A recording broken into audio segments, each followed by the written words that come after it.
Hey everyone, today we're going to be talking about chords, and we have two types of chords. We have slow chords and we have fast chords, and we're going to talk about how to roll them, how to make them have a beautiful sound for both of them, and some other fun things with chords. So to start, we're going to do slow rolled chords. So what I want you to do is we're going to practice on a G major chord, which is open G, open D, 1 on A, which is B, and then 2 on E, which is G. So how we're going to do this is when we're playing a chord, we're going to start on the bottom 2 notes. And since we're playing 2 strings, we need 2 times the amount of bow pressure that you need to play on 1 string. So we're going to start by playing these 2 bottom notes.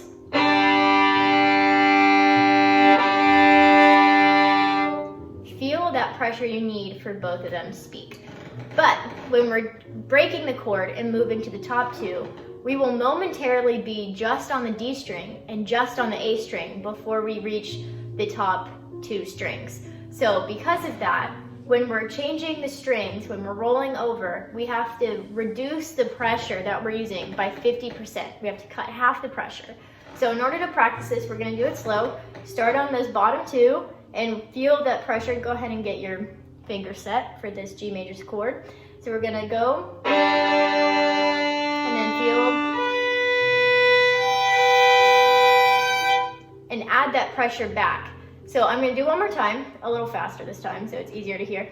So 2 times pressure, less,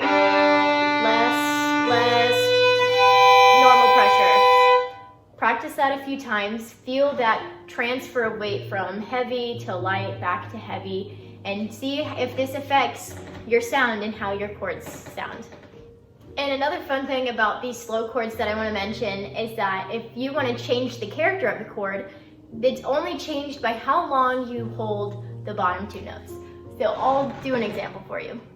So if we want this chord to be very energetic, what we do is we play the bottom 2 notes very quickly, like this. But if we want it to be more mellow, more heartfelt, what we're going to do is play the bottom 2 notes slowly before we break.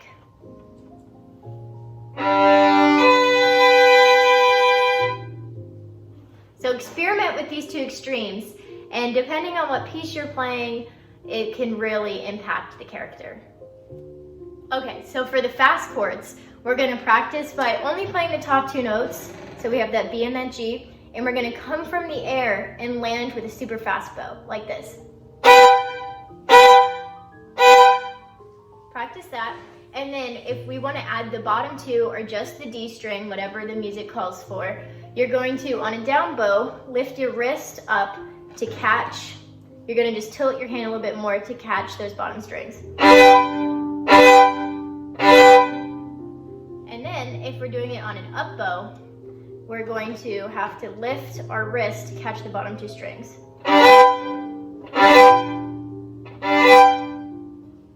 So go ahead and practice those a few times before you move on. And if you're feeling really comfortable with that, what we're going to do is put a few in a row where we're going to do down bow, up bow, down bow, up bow a few times, all while playing these chords. And we're still going to be tilting our hand for the down bow and lifting our wrist for the up bow.